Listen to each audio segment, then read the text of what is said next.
one tactical thing is something that I learned from the world of improv, and that is just the concept of yes and. So as a teammate comes to you, they may have been, got all their courage to share this idea in the brainstorm or in the meeting, and you want them to keep sharing. So how do you make it a safe space for them? All right, well, let's get started. We have a good group assembled. Thanks everybody who's joining us this morning. We are going to talk about leadership.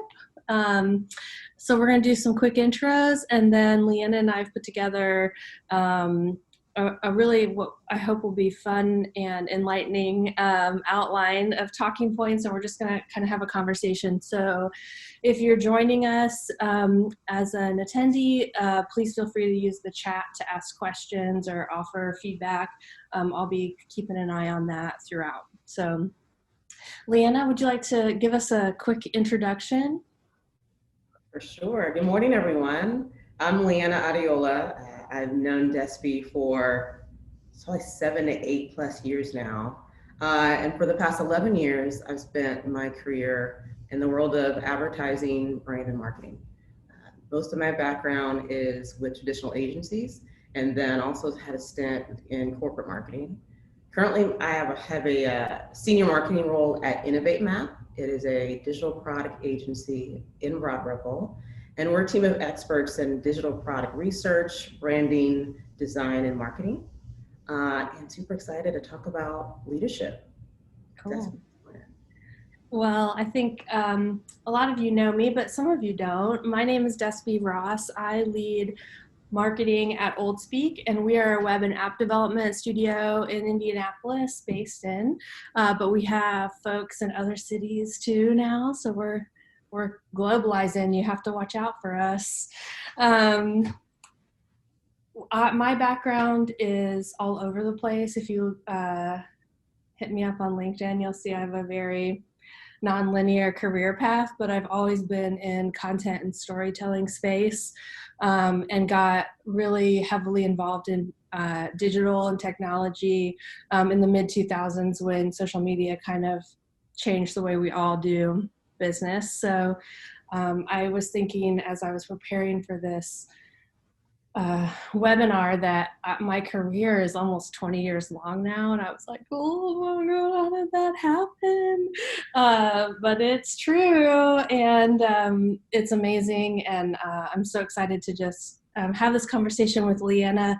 I feel fortunate that as Ideas for Breakfast was being concepted, that I had an opportunity to just really think about the people in my career that I want to talk to, and that I've had really great collaborations with, and have helped make me better. And Leanna is definitely one of those people. So thank you for joining us. Feeling is mutual. And we'll just jump right in. So, we're talking about leadership today. As we were talking about what we wanted to share, we've both been in leadership roles and thought it would be helpful to really share and explore the things we've learned, and that those things often come the hard way, through experiences and challenges. And so we're going to get into some of that today, and both to help people who, are in a more experienced place in their careers, but also people who are kind of just starting out and thinking about where they want their careers in marketing to go. So hopefully a little something for everybody today. And like I said, please use that chat to ask questions, and don't hold back the hard ones. Like, we're here for it. So, in just thinking about leadership, my leadership backstory is I was a very overzealous college graduate who happened to be lucky to get a job in a really niche industry really quickly. And, I had talent, like said humbly. I had talent and good ideas, and I went about executing them. And as I got any positive feedback and promotion, I felt like I was growing like a super robot into this all-powerful, all-knowing creature. So by the time I was 24, I knew everything there was to know ever. Okay. And so for a long time, I thought leadership was about that, accumulating power and control, and that if I had the position and the power, then I could rule with dominion and execute my perfect vision. But experience has definitely shown me otherwise. And, I've had to learn some really important lessons about humility and how important it is to listen and to serve. And I think those are things that are really important to me now. And I'm not certainly perfect at it, as you'll learn today. But that's kind of my leadership backstory. Leanna, will you tell us a little bit about your leadership backstory, how you grew into it, and what you've learned? There's so much what you said that resonates with me too. So my first role, my mindset is once I'm in charge, I'm going to do things the opposite way that I've experienced. Like everything they've done, I see the flaws in it. They're so easy to fix. If only I was in charge, it'd be so easy. So I had a mindset of, I'm watching you do it. How hard can it be? Just give me a chance. And also, too, just the feeling of I don't like being told what to do. I want autonomy. I want freedom. So to me, leadership equaled freedom. There's less people telling me what to do. And it's nearly the opposite of that. So as you grow into a leadership role or being seen as a leader, you have more responsibility to nurture and grow other people. So helping them find what they're great at and just amplifying that has really been a journey for me. So it's less about I get to do what I want and more about helping people do what they're great at. It's interesting. Like as you began talking, we had a question from Jason about how do you grow those leadership skills in people that you're leading, especially those in whom you see a lot of potential maybe before they see it. I love that question so much. The first step for me is for folks where you see the potential for they do is being vocal with them that you see it in them. So oftentimes people will grow to meet the expectation that you set. So there have been times when I've said to teammates, there's so much more in you that you can do. Here's what that can look like. Let's help you get there. Yeah. And being pretty honest and giving the hard feedback is a huge piece of being a great leader and helping people grow. Some of the times when I grew the most is when I had other people in authority saying, that kind of sucked, or that presentation was pretty bad, and that's okay. Here's how to change it. Oftentimes it feels that we try to protect people and say, I'm going to soften the message. I don't want to hurt their feelings. Maybe I'll wait for them to get better next time, but saying, you failed at that, that's okay. Let's give you concrete steps to get better at it. Mm-hmm. Yeah, I think that's What would you say? I often lamented that early in my career there was no one in my immediate vicinity who was willing to say those things to me. And I realized that it's hard when you have an employee that pushes your buttons or you don't think will listen or, sometimes you're kind of like afraid, just because of like the confrontation. But I think that it really over the years has inspired me to always say it, like even if I don't feel like the person is necessarily gonna like immediately change course. I feel like I have an obligation as a person in a leadership role to offer that stuff to the best of my ability, and it has played out in lots of ways over the years. Like I even take that into, like, if I get a really bad sales email, like from a BDR, I'll reply. Yeah. Be like, hey, here's some suggestions. And like, I'm really interested, you often don't hear back from those things, but like, I don't know. I think that there's value in that feedback. And when you encounter something like that, it's clear that that person's not getting it anyplace else, either because they're not given the opportunity or because they haven't created the opportunity, Right. and I feel like both of those are important, because as the more experienced members of the team, certainly, it's incumbent upon us to offer feedback proactively, but also if, I never asked for that feedback as a young employee either. Same. So definitely asking for it helps. Well, let's talk about a topic that is seemingly more important than it's ever been in marketing, and that's specialists versus generalists, and like the roles that those two play on a team. How does that work in the teams that you've been on, and what is the dynamic for leadership when you're working with, a bunch of specialists? Great question. So I've experienced it in a couple different ways. So if I think about teammates who were generalists versus specialists, more recently, I work with more of the former, where they know maybe the product marketing space as a whole. They work with a vast array of company types or maybe audience personas. So one thing that's been really great about Generalist is applying successful patterns that they've experienced. So because of their breadth of experience, they can say across the board, I've seen X, so here's what I can recommend. So for Generalist, looking at all the different things they've worked on as a benefit and not a barrier, saying you don't have a deep knowledge of this, so don't rely on that. Instead of flip it and say, you have so many other things to compare this to, so what do you think? And then for specialists, one thing I used to do was only give them the information I thought they needed to solve the problem. And what I've learned now is give them the whole picture. Even if they have a deep knowledge of one skill set, to really solve a problem, context is key. So tell them the whole story. Don't determine for them what information is valuable. That's super important.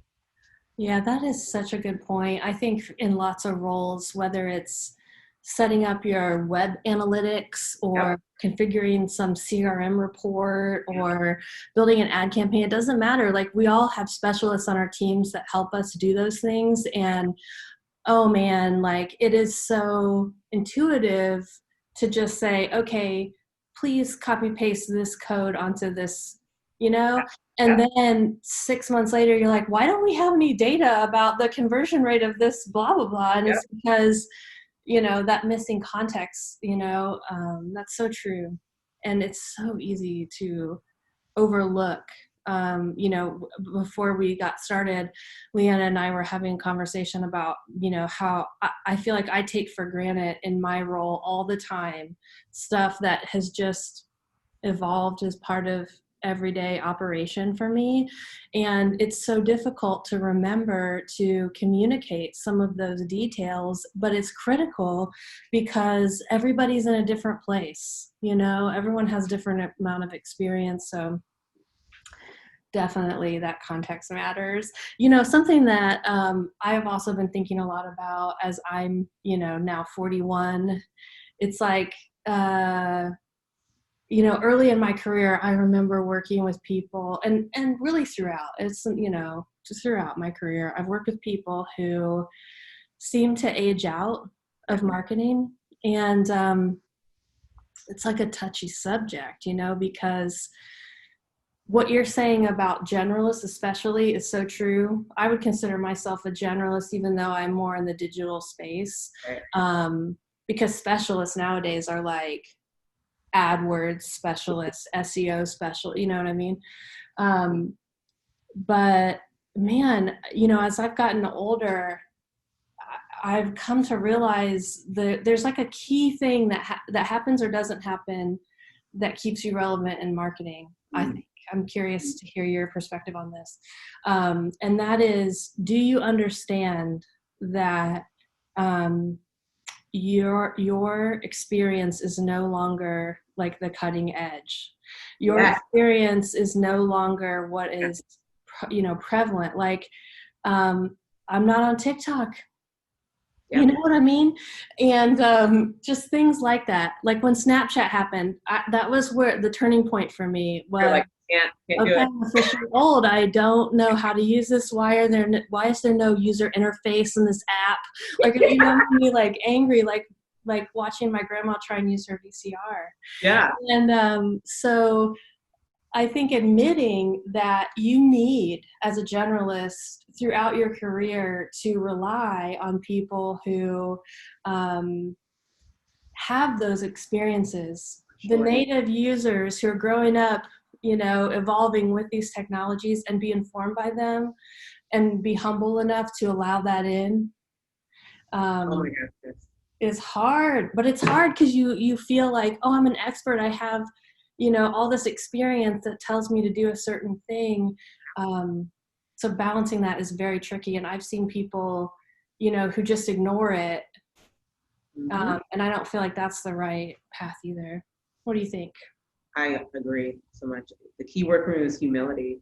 Uh, to your point, even at 15 years experience, I'm not going to know everything. I have teammates who are 10 years younger than me, but they're going to know more, and that's great. And I know it often is cliche to be a constant learner, like a lifelong learner, but for marketing especially, that's so key. And two, it being okay, like you're not on TikTok and that's okay. Just because you live in the world of marketing doesn't mean you're going to be on every platform and be an avid social media user or whatever it is. But having folks on your team who do live and breathe it and you leveraging that, that's what matters a lot. Yeah. Yeah. It made me laugh even thinking about the prospect of attempting to be on TikTok. It's like, you But know, that's in quarantine, the the adoption age is really creeping up. Folks in the 30s and 40s are looking at recipes. They're learning you dance got me. routines. That's exactly what I'd be doing on TikTok. Nothing like culturally, politically, socially relevant. I'd be like, here's the banana bread I made. Oh my All right. Okay, so let's talk about oh, we have another question. How do you balance being the leader that surrounds themselves with people that are smarter than you, and being confident in your knowledge and experience that you have the authority? I think that's a really good question and kind of related to what we were just talking about. Like, there are moments where you need to say, no, I strategically, I know that we need to go down this path, but how do you do that without crushing creativity or contribution from team members who have things to add to your Yeah, yeah. expertise? That is a space that I thought a lot about in the past couple of years. And I thought about it in a couple of different ways. And the first one is being before you can have authority within a group, you got to build rapport with your teammates. So before the junior staff or teammate is going to uh, listen to your recommendation, there has to be mutual respect built as a teammate. So how can you build a foundation with your teammates so that when you're working on a marketing plan, working on client work, they can trust you when you say strategically that doesn't make sense. That's one thing that would have been successful for me. And also one tactical thing is something that I learned from the world of improv, and that is just the concept of yes and. So as a teammate comes to you, they may have been, got all their courage to share this idea in the brainstorm or in the meeting, and you want them to keep sharing. So how do you make it a safe space for them? So they share an idea, doesn't quite fit. I've literally said yes, and we could also think of it this way. So rather than a hard no of that's not right, that doesn't make sense, um, the language you use can really make people feel more comfortable saying, okay, that didn't work, and that's okay. I'll try again. Mm-hmm. I think also on the flip side, if you are somebody who's junior on a team for whatever reason, new to a team or new in your career, and you're trying to figure out, where those boundaries are to figure out how you can best contribute, just ask directly. Yeah, It's so infrequently done that people do that.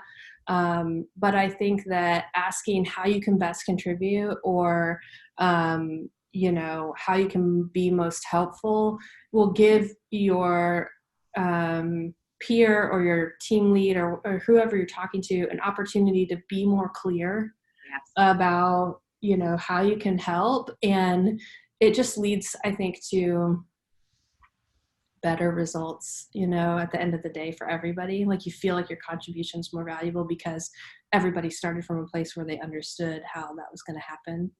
that's great. Um, okay. What about leadership in a role versus leadership as a type? Mm-hmm. And can you lead from anywhere? We see lots of thought Mm-hmm. leaders, blog posts, etc., saying that. Do you think it's possible? I think it depends on your definition of what being a leader is. So, even we talked about both of our journeys to what we perceive leadership to be and where we are today. I think oftentimes when people hear the phrase lead from anywhere is I get to make decisions, I get to be in charge, I get to steer the ship, and that's not for me what it means. Lead from anywhere means you have positioned yourself within a team as someone who can come from a place of authority to provide contribution. So regardless of title or standing within the company in terms of hierarchy, leadership means people are willing to follow what you say because you've proven yourself valuable. So with that, I think you can, but it takes work and effort. And it has to be earned. What's your thoughts on I think that's so true. And there's this quote, I'm trying to see if I can put my hands on it. that? Yeah, from Simon Sinek. Leaders don't look for recognition from others. Leaders look for others to recognize. I love that. And in a way, it's like I have two minds about this lead from anywhere idea. One is that you definitely can exhibit those characteristics that you were talking about that Simon Sinek's referring to from anywhere, right? Like you can be somebody who champions the ideas of others, is an advocate for, the right values, that sort of thing, offering your ideas, being vulnerable. Like those are all leadership characteristics that you can do from anywhere. But also there are some things that I think prohibit that from working, and I think it's really interesting how many times on LinkedIn we see people sharing some situation. They're like, oh, my leader, is basically disenfranchising me in this way for this reason. What should I do? How should I lead from where I am? And, often the advice is quit. Yeah. Find a new job. And I think that's valid. I think that's an equally valid way to look at it because there are hierarchies in companies, and in marketing teams and between departments, like all that stuff, depending on where you are. And I think that those graduating from college right now and entering the workforce are way less tolerant of that hierarchical stuff. For sure. And it challenges those of us who've come up in this hierarchical structure because we've learned to navigate how the hierarchy works and, for better or worse, play the game, play the game. Definitely. Yeah. Yeah. And so, I think it's interesting and cool that younger people are like, this hierarchy is not for me. And so sometimes that means you simply can't work for a certain company. There's not going to be enough change fast enough, for you to be able to thrive there. And that is okay. Yeah. Okay. Oh, go ahead. That's great. So true. Let's talk about servant leadership for a minute specifically as a topic. It's something that I feel like I just have a confessional statement to make about it, which is that I have always valued it theoretically. And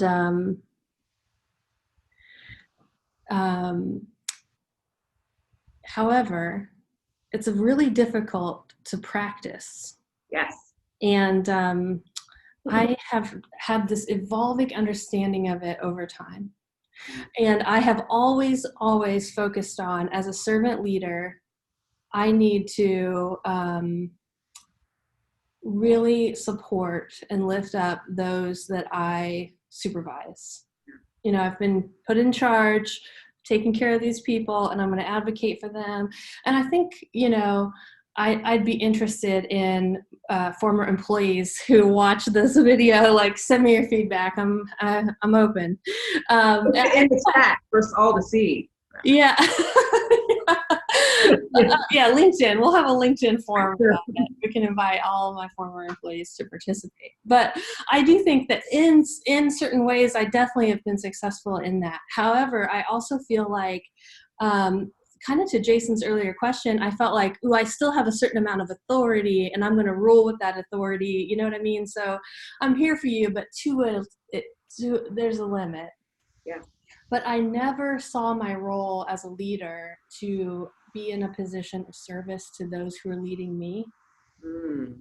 which I think is one of the greatest failings of my leadership career, because I wanted them to be in service to me, Yeah. you know?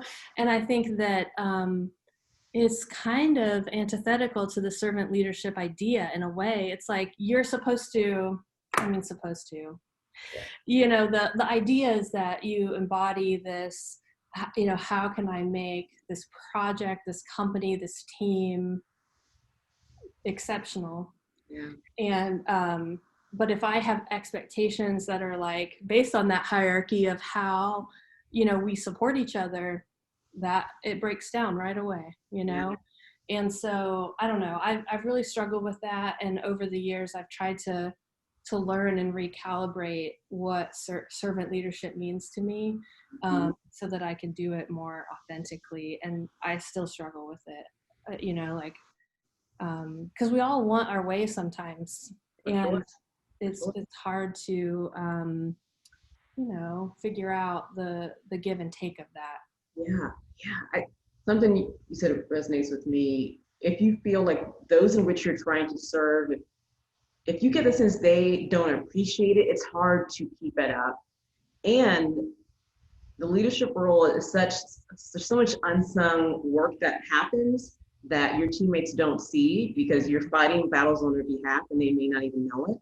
Um, so one thing I've struggled with is in terms of servant leadership, I'm investing a lot of time and energy.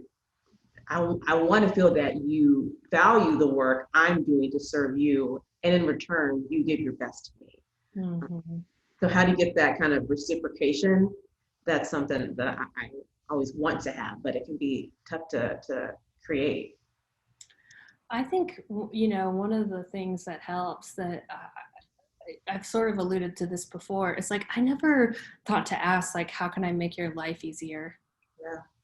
I think that's what it kind of boils down to. It's like not about anything else, because we're all still people. Right. It's so easy to try to think like when we go to work, it's you know, um, a different version of us or something like that. But we Yeah. Well, might pretend that's true, but I don't think it really is. for sure, for sure.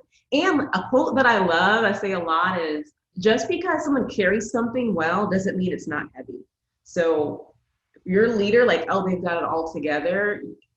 You don't know how much it could mean to them if you ask, what can I do to make your life easier? Yes. Uh, A former employee in the chat said yeah. that they felt like I was an advocate. Hey. One vote. All right. Thanks, Jason. Okay, somebody asked, what do we think is the difference between leadership and management? Ooh, love this one. You want me to go first? Yeah, go for it.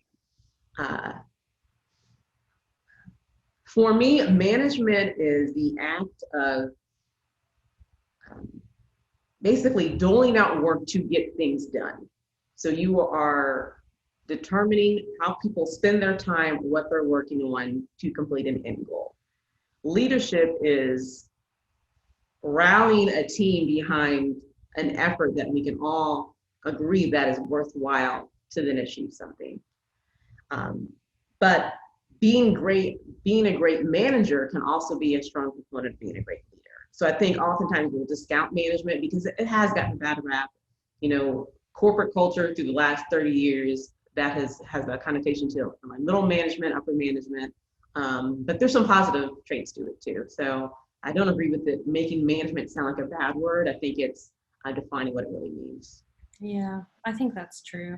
And, I think that working like in startups or agency life, like, those are less formal environments. And often that means that there's a lack of management clarity Yep. about how do you perform in a way that allows you to get more responsibility, or just like things like that move up, get promoted.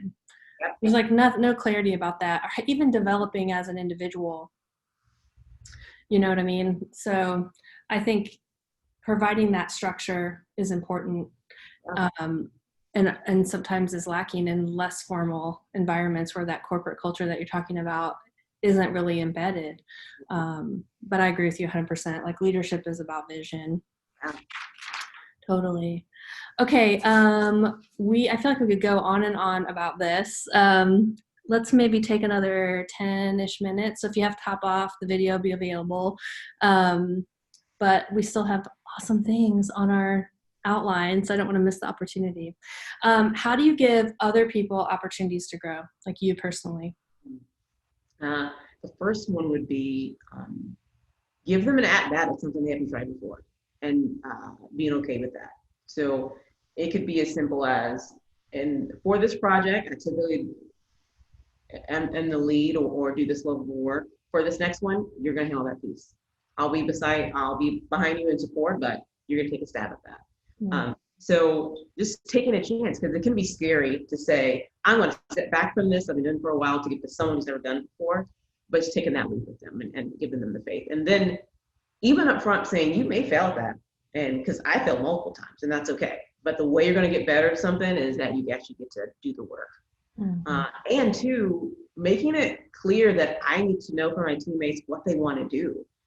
So clear communication to say, for your growth, that means you try new things. What new things do you want to try? And let's find opportunities for that to happen. Yeah, having a plan is have a plan. Oh, yeah. I would say for me, I always say yes when somebody asks for help or connection. And I mean, always, unless there are exceptions, right? Like LinkedIn is, yeah, but if somebody messaged me and says, will you meet with me and hear my new business pitch? I realize I'm opening myself up here to a floodgate. But, will you introduce me to somebody in your network? Will you help, give me career advice? Like always, yes. I feel so grateful in my career to the people who have done that when they didn't have to. And anytime I have a chance to pay that back, I do. A question about your last comment. What role does the strengths that a team member has play in what you give them an at-bat to lead? Great question. I'll talk about kind of two different experiences. One was I had a teammate ask for more responsibility to lead something, and I felt fairly certain they didn't have all the skills necessary to do it. But I said yes anyway, because oftentimes someone has to fail at something to see the gaps that they have, because they may not have that level of self-awareness, and they may not be as open to hearing you tell them what things they need to work on. So if they can experience that for themselves, it's great learning for them. So that's one experience where they didn't have the skills, but I looked into it anyway.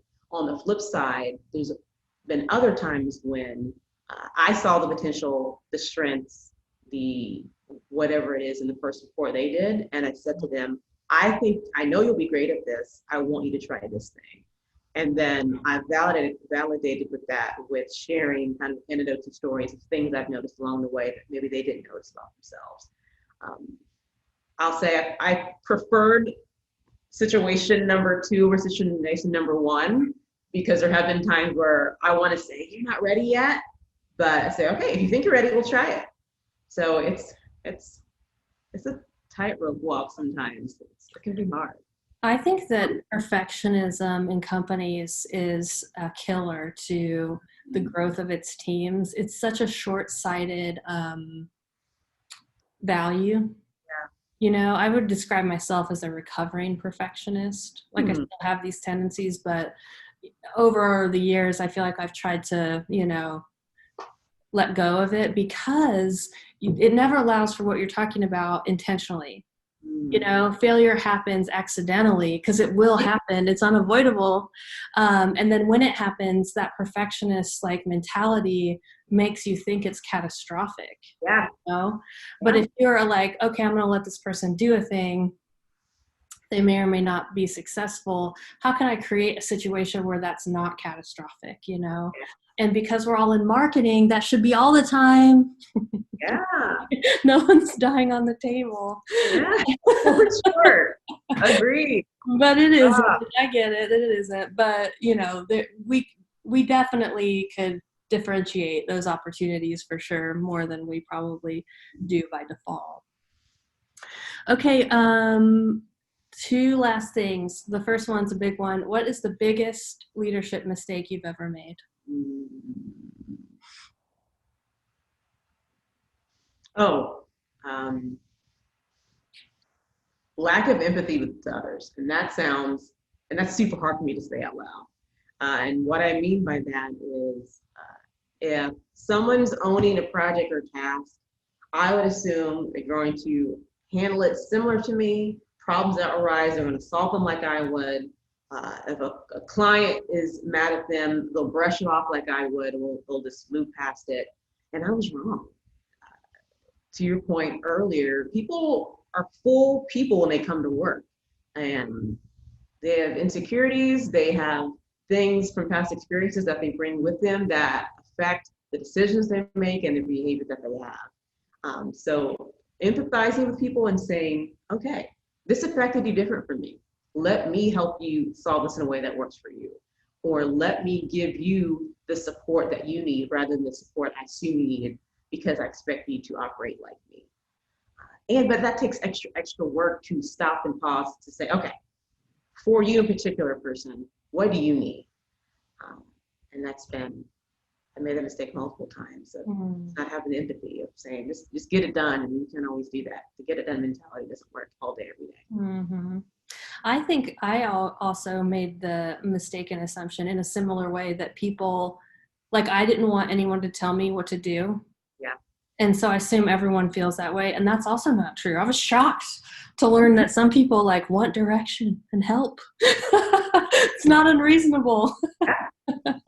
But And detail the instructions sometimes. yeah, yes, totally. Well, I think the biggest mistake I ever made, and I've made it throughout my career, is assuming I knew everything in a situation, in a role, in a relationship with someone. And I feel like I missed out so much on the opportunity to grow important relationships, and just get better, because I lacked curiosity, because I had so much confidence. And often I think that confidence was not even real. It was like a shield I was using to protect myself from insecurity. And, it sucks. And there are times when I think back on relationships with particular people and I think, oh, I wish I could just email them and say, hey, I really blew it. Like, I wish that when I worked with you, or, when I worked on this project or whatever, that I would have been open in these ways, and I don't know, maybe I should 2021 New Year's resolution, maybe send some of those emails. But we've all probably encountered that. But for me, it's definitely something that I try to prevent, try to be mindful so I don't repeat that habit. Final question, what is one thing that you would suggest a marketer do today to improve their leadership skill set? I would say for marketers and just folks in leadership roles overall,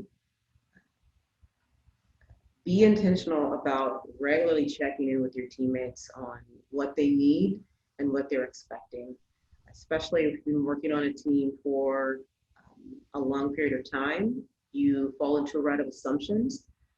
And especially this year, checking in with people more frequently, and maybe even veering on inside of over communication to say, here's what I'm needing from you right now. What do you need from me? I think that's super important. Mm-hmm. Mine is deal with your own shit. I don't know any more gentle way to say it, but if no matter what, if you're a marketer, if you're a CEO, especially if you're in a leadership, like a formal management leadership role, There is nothing, in my opinion, there's nothing more impactful you can do than address whatever it is that's holding you back, because you are bringing that with you, and that is the lens through which you see the world. And so your team's growth and your team's achievement is like limited immediately by your limitations. And that extends for me into like all areas of life, but that can look like all kinds of things. I think, we're all on a continuum of growth and self-awareness and all that stuff. And if you know of the thing you need to work on, like, put it on the front burner. Yeah. And if you don't know, like, spend some time thinking about it, ask your team for feedback, do a 360, evaluation. Like, some of those things seem cheesy, but we need that feedback. And whatever it is, whether it's like journaling, finding a peer mentor, finding a coach, finding a therapist, like all those things are on the table, relevant, awesome options to like just help you figure it out, because that is, I think, how you level up, is like removing limitations. So cool. Well, thanks, Leanna, for being with us today. This has been a really awesome conversation, and thanks to everybody who's attended and offered your awesome questions. I know I missed a couple comments or questions here or there, so I'm sorry that we didn't get to all of them, but I feel like we had a really good and meaty conversation. I love this. Thank you so much for having me, Despi. Yeah, of course. And if you're interested, next month we'll be talking with Charity Counts and Trisha O'Connor, who are both former museum, or current/former museum professionals working in experience development. And they're going to be talking about rapid idea generation. So like how we can infuse creativity and innovation into our processes, even in this virtual situation we're all in. So stay tuned in September for that. And thanks again, everybody, for attending.